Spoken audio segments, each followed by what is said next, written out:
മക്കൾക്ക് ഒരിക്കലും വേർതിരിവ് കാണിക്കുന്ന രീതി അത് മക്കൾക്കിടയിലും ഉണ്ട്, മരുക്കൾക്കിടയിലും ഉണ്ട്.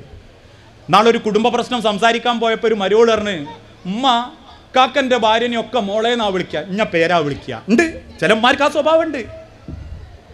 കാരണം മൂത്തോളെ കെട്ടിക്കൊണ്ടുവന്ന് തറവാട്ടുന്ന ഓളെ വാപ്പയമ്മ ഇടക്കിടക്ക് അയ്യപ്പൻ ചുട്ടുകൊണ്ടുവരികയും ചെയ്യും. അതുകൊണ്ട് മൂത്തോളോട് മോളെ എന്നെ വിളിക്കും, ഇളയോളോ റസീന അങ്ങോട്ട്. അത് മക്കളെ മനസ്സിൽ വേർതിരിവുണ്ടാക്കുന്നുണ്ട്. മൂത്തോളെ വീട്ടിൽ ഉമ്മ നോമ്പ് തുറക്കാൻ പോകും. കാരണം എന്താ? ഒരു വലിയ തറവാട്ടുകാരാ. ഇളയോൻ കെട്ടിയ വീട്ടിൽ ഉമ്മ വിളിച്ചാൽ പോലും പോണില്ല. ഉമ്മ അല്ലട്ടോ, ഇനി ഉമ്മൻ തന്നെ പറഞ്ഞു വിചാരിക്കണ്ട, വാപ്പയും പോണില്ല. എന്താ? ആടെന്നും ഉണ്ടാകിയേ ഓലെന്തോ അഷ്ടിക്ക് വകല്ലാത്ത ഏറ്റിങ്ങൾ. മക്കളിടയിലും മരുക്കളിടയിലും വേർതിരിവ് കാണിക്കുന്നവരുണ്ട്. കൊണ്ടടക്കുന്നിടത്ത് പോലും ഒന്നിനെ അമ്മ കൊണ്ടുപോകുന്നുള്ളൂ. കല്യാണപ്പുരയിൽ ഇനി പോരിട്ട മോളെ, എന്താ വിള കൂട്ടിയാൽ ഓളഷ്ടല്ല. എന്നിട്ട് ആ അമ്മ അവസാന കാലത്ത് പറയാ ഓള് നോക്കണില്ല എന്ന്. നോക്കുവോ? മക്കൾക്കിടയിൽ വേർതിരിവ് കാണിക്കരുത്, ഒരു മക്കൾക്കിടയിൽ. കാരണം നിങ്ങൾക്ക് സംരക്ഷണ ആഗ്രഹം ഉണ്ടെങ്കിൽ ഒരു മരുക്കളുടെയിലും മക്കളുടെയിലും വേർതിരിവ് കാണിക്കരുത്. സ്വത്ത് എഴുതി വെക്കുന്ന രംഗത്ത് പോലും മാതാപിതാക്കൾ ആ വേർതിരിവ് കാണിക്കുന്നുണ്ട്. മൂത്തോനെ അല്ലെങ്കിൽ ഇഷ്ടപ്പെട്ട ഇളയോനെ അല്ലെ പെൺകുട്ടിക്ക് മാത്രം എഴുതി വെക്കും, ആ മക്കൾക്കൊന്നും എഴുതി വെക്കൂല. ചിലർ ആൺമക്കൾക്ക് എഴുതി വെക്കും, പെൺകുട്ടിയെ കൊടുക്കൂല. ചിലർ ഏതെങ്കിലും ഒരുത്തന് മാത്രം അത്യാവശ്യം കണ്ണായ പറമ്പ് അവൻ്റെ പേരിലേക്ക് അങ്ങ് പറഞ്ഞു വെച്ചേക്കും, ബാക്കിയുള്ളവർക്കൊന്നും ഒന്നും ഉണ്ടാവില്ല. ഏതെങ്കിലും ഒരു മാതാപിതാക്കൾ നിസ്കരിക്കുകയും നോമ്പ് നോൽക്കുകയും അനന്തര സ്വത്തിൽ മക്കൾക്കിടയിൽ വേർതിരിവ് കാണിക്കുകയും ചെയ്താൽ വഹുവ ഫിന്നാർ, ആ മാതാപിതാക്കൾ നരകത്തിലായിരിക്കും. പോലെ എത്ര നിസ്കരിച്ചാലും നോമ്പ് പറ്റാലും. അതുകൊണ്ട് മക്കൾക്കിടയിൽ പോലും ഇപ്പോൾ നബി സല്ലല്ലാഹു അലൈഹി വസല്ലമയുടെ അരികിൽ വന്നൊരു സ്വഹാബി പറഞ്ഞു, റസൂലേ ഞാൻ എൻ്റെ മോക്കൊരൊട്ടകത്തിനെ കൊടുത്തിട്ടോ. നബി ചോദിക്കുക, എനിക്ക് എത്ര മക്കളാ? എനിക്ക് 4 മക്കൾ. എത്ര മക്കൾക്ക് അങ്ങ് ഒട്ടകത്തിനെ കൊടുത്ത്? ഞാൻ ഒരു മോക്ക് തിരിച്ചു വാങ്ങിവാ. കൊടുത്ത ദാനം ഇസ്ലാമിൽ തിരിച്ചു വാങ്ങാൻ കൽപ്പിച്ചത് മക്കൾക്കിടയിൽ വേർതിരിവ് കാണിച്ചപ്പോഴാണ്. അക്കീക്കറക്കുന്ന രംഗത്ത് റസൂലുള്ള പറഞ്ഞില്ലേ, ഒരു മക്കൾക്ക് അറുത്തിട്ടുണ്ടോ? എല്ലാ മക്കൾക്കും അറക്കണം. എന്നാൽ ആദ്യത്തെ മോൻ അറക്കുന്ന സമയത്ത് നിങ്ങൾ പൈസക്കാരനാ, പിന്നെ നിങ്ങൾ ദരിദ്രനായി, പൈസ ഉള്ള കാലത്ത് അറക്കണം. അത്ര വരെ ഇസ്ലാമിക ലോകത്ത് ചർച്ച ചെയ്യപ്പെട്ടിട്ടുണ്ട്. അതുകൊണ്ട് രക്ഷിതാക്കൾക്ക് സംരക്ഷണം കിട്ടണേ, മക്കൾക്കിടയിൽ വേർതിരിവ് കാണിക്കരുത്. അവരൊരുപോലെ കാണണം, ഒരുപോലെ സ്നേഹിക്കണം. മരുക്കൾ ഒരുപോലെ കാണണം, ഒരുപോലെ സ്നേഹിക്കണം. അല്ലാതെ നമ്മളെ വീറും വാശിയും ഈഗോയും അഹങ്കാരവും ഒക്കെ കാണിച്ചിട്ട് അവസാന കാലത്ത് ഇറ്റിങ്ങളൊന്നും എന്നെ നോക്കുന്നില്ല എന്നുള്ള പരാതി പടച്ചോൻ പോലും സ്വീകരിക്കൂല. സ്നേഹം കൊടുത്താലേ തിരിച്ചു കിട്ടൂ. അത് മക്കളായാലും ശരി, മരുക്കളാണെങ്കിലും ശരി. അത് കൊടുക്കുന്നിടത്ത് നാവിൻ്റെ വലിപ്പം കൊണ്ട്, ഞാൻ പറയാറുണ്ട്, കുത്തുവാക്കുകൊണ്ട് മുറിഞ്ഞ മനസ്സേ ഓരോ ഓയിൽമെൻറ്റിനും നന്നാക്കാനാവില്ല. കല്യാണം കഴിഞ്ഞ് ആദ്യത്തെ രാത്രി ഭർത്താവുമായിട്ട് വർത്താനം പറഞ്ഞ് ഇച്ചിരി ഉറങ്ങിപ്പോയി. നേരം വെളുത്ത് വെപ്രാളപ്പെട്ട് സൂര്യൻ ഉദിച്ച വെപ്രാളത്തിൽ ഭർത്താവിൻ്റെ കിടക്കേന്ന് എഴുന്നേറ്റ് അടുക്കളയിലേക്ക് വരുമ്പോൾ ഒന്നാമത്തെ കുത്തൽ. എൻ്റെ നാട്ടിലൊക്കെ പെണ്ണുങ്ങൾ ഉച്ചക്കായ്ക്കില്ല എണീക്കൽ, കുത്തൊന്ന്. അവിടെ തുടങ്ങുക പ്രശ്നം.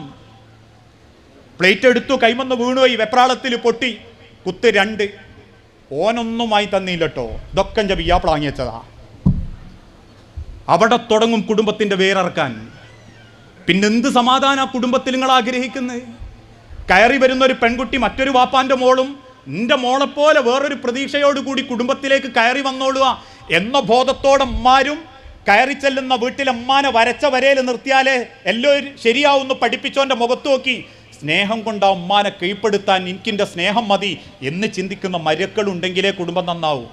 അല്ലെങ്കിൽ എന്താ ഉണ്ടാവുക? നല്ലോണം ഖുർആൻ ക്ലാസ്സൊക്കെ ഉണ്ടാവും, 2 ആൾ മുഖത്തോട് മുഖം നോക്കലും ഇല്ലാത്ത രൂപമായിരിക്കും.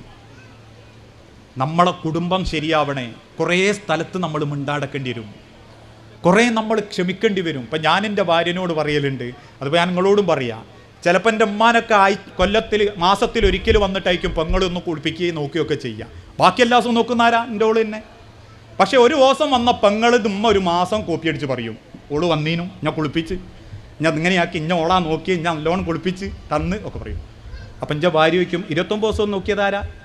ഞാൻ തന്നെ.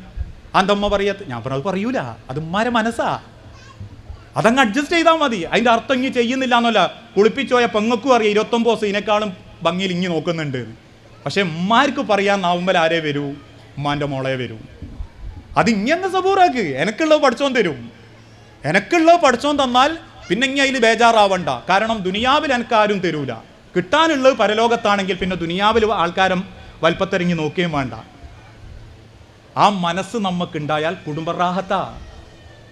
ആ കുടുംബത്തിലൊരു സമാധാനമല്ലാതെ എന്തുണ്ടായിട്ടെന്താ?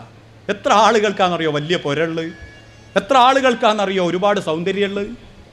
പക്ഷെ മനസ്സമാധാനം മാത്രം പലരെ ജീവിതത്തിലുള്ളത്. ഞാൻ അവസാനിപ്പിക്കുക. ആ ബന്ധങ്ങളിൽ ഏറ്റവും പവിത്രമായ മറ്റൊരു ബന്ധമാണ് ഭാര്യ ഭർത്താക്കന്മാർ തമ്മിലുള്ള ബന്ധം. ഈ ദുനിയാവിൽ എനിക്ക് കിട്ടിയ ഒരുപാട് ബന്ധങ്ങൾ, ഞാൻ വാപ്പയായത് കല്യാണം കൊണ്ടാണ്, ഞാനൊരു അളിയനായത് കല്യാണം കൊണ്ടാണ്, ഞാനൊരു മരുവനായത് കല്യാണം കൊണ്ടാണ്. എനിക്ക് എൻ്റെ ജീവിതത്തിലേക്ക് ചേർത്ത് നിർത്താൻ പറ്റുന്ന രക്തബന്ധം കിട്ടിയത് എൻ്റെ വിവാഹം കൊണ്ടാണ്. അതുകൊണ്ട് തന്നെയാ അള്ളാൻ്റെ പ്രവാചകൻ പഠിപ്പിച്ചതും ആണുങ്ങളിൽ ഏറ്റവും നല്ലോനാരാ? കപ്പട മീശ, 6 പാക്ക് ബോഡി, 6 ശമ്പളം, പടപട പൊട്ടുന്ന ബുള്ളറ്റ്. ഓനെ നോക്കിയിട്ട് നാട്ടിലെ ചില പെണ്ണുങ്ങൾ അറിയും, എൻ്റെ ഭാഗ്യമായിട്ടോ അങ്ങനത്തെ ഒരുത്തനെ കിട്ടി, എന്ത് കാണാനെന്ത് രസമാണ്. ഓളം ഇങ്ങോട്ട് നോക്കിയിട്ട് പറയും, നിങ്ങൾക്ക് അറിയായിട്ടാ മുതലിൻ്റെ സ്വഭാവം, ഒരു 5 പൈസക്കും പറ്റൂല. ആണുങ്ങളിൽ ഏറ്റവും നല്ലോൻ നാട്ടുകാരുടെ ഇടയിൽ വില ഉള്ളവനല്ല, എൻ്റെ വില തീരുമാനിക്കേണ്ട നിങ്ങളല്ല. നിങ്ങൾ എനിക്കൊരു 1 കോടി റുപ്യ വില ഇട്ടാലും ഞാൻ മഹർ കൊടുത്ത് കെട്ടിക്കൊണ്ടുവന്നൊരു പെണ്ണുണ്ട്, ഓള് തരുന്നതാണ് എൻ്റെ വില. നമ്മളെ കൂട്ടത്തിൽ കുറേ ആണുങ്ങളുണ്ട്, നാട്ടിൽ ഭയങ്കര വിലയാണ്. അളിയാക്കി കൊണ്ടുകിടക്കാൻ, കാരണവരായിട്ട് കൊണ്ടുകിടക്കാൻ, അമ്മോശനായിട്ട് കൊണ്ടുകിടക്കാൻ, അയാളില്ല, നിക്കാഹുമില്ല, നിശ്ചയവുമില്ല, മധ്യസ്ഥവുമില്ല. പക്ഷേ സ്വന്തം പുരയിൽ കെട്ടിയോളെയും മക്കളെയും എടുത്ത് ഒരു 5 നയാ പൈസൻ്റെ വില ഉണ്ടാവില്ല. അപ്പം ഉദാഹരണം ഞാൻ പറഞ്ഞുതരാം. ഈ ഒരു കുടുംബസംഘം ഇങ്ങനെ നടക്കുമ്പോൾ ചെറുതിങ്ങനെ നിലവിളിക്കുക. അപ്പം എല്ലാവരും ഇങ്ങനെ നോക്കുന്നുണ്ട്, ചെറുതെന്തങ്ങനെ നിലവിളിക്കുന്നത്. അപ്പോഴേ കോം വന്ന് ഓളെ കൈമന്ന് കുഞ്ഞനങ്ങോട്ട് വാങ്ങി 2 കുലുക്കൽ കുലുക്കി കളിപ്പിച്ച് അങ്ങനെ പോകുമ്പോൾ മറ്റോൾ അറിയും, ഇഞ്ച മൂപ്പരാണ് എടുക്കൂലട്ടോ, എനിക്ക് ഭാഗ്യമായിട്ടോ അങ്ങനത്തെ ഒരു തന്നെ കിട്ടിയെന്ന്.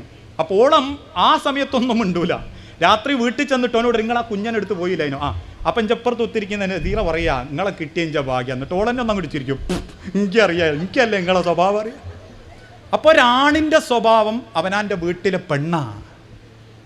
ആ പെണ്ണ് എനിക്ക് തരുന്നതാ എൻ്റെ വില. എൻ്റെ ഏറ്റവും നല്ല സ്വഭാവത്തിനും സ്നേഹത്തിനും എൻ്റെ പ്രണയത്തിനും അവകാശം എൻ്റെ ഭാര്യയാണ്. കാരണം ഇന്ന വാപ്പാന്ന് വിളിക്കുന്ന 4 മക്കൾക്ക് വേണ്ടി വേദന പൊട്ടിയതവളാണ്.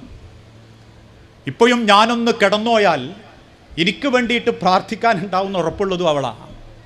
അതുകൊണ്ടാണ് റസൂലുള്ള പഠിപ്പിച്ചതും സ്ത്രീകളെ ബഹുമാനിക്കുന്നവനാണ് ഏറ്റവും നല്ല പുരുഷൻ. എൻ്റെ ഓളെ വാപ്പ കൈ പിടിച്ച് ഏൽപ്പിക്കുമ്പോൾ ആ വാപ്പാക്കൊരു സ്വപ്നമുണ്ട്. നിങ്ങൾ ആലോചിച്ച് നോക്കി, എൻ്റെ മൂത്ത മോക്ക് 9 വയസ്സാണ്.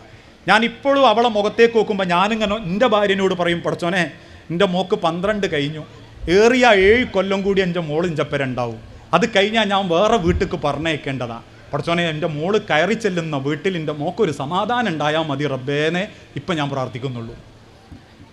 ആ പ്രതീക്ഷയിൽ ആ ഓരോ പെൺകുട്ടികളെയും വാപ്പാര് കൈപിടിച്ചിരുന്നത്. ഞാൻ ഈ നിക്കാഹ് നടത്തുമ്പം കൈ പിടിക്കുന്ന വാപ്പാൻ്റെ സീറ്റിലിരുന്ന് വാപ്പാര് കരയുന്നത് കണ്ടിട്ടുണ്ട്. അപ്പം ഞാൻ ചോദിക്കും, നിങ്ങൾ എന്തിനാ കരഞ്ഞ്? എന്നോട് പറഞ്ഞു 2 കാര്യം. ഒന്ന്, എൻ്റെ മോള് പോകുക എന്നുള്ള ബേജാറ്. 2, എൻ്റെ മോക്ക് എന്താണ് പഠിച്ചോനെ ആ പുരയിലുള്ളത് എന്നുള്ള ബേജാറ്.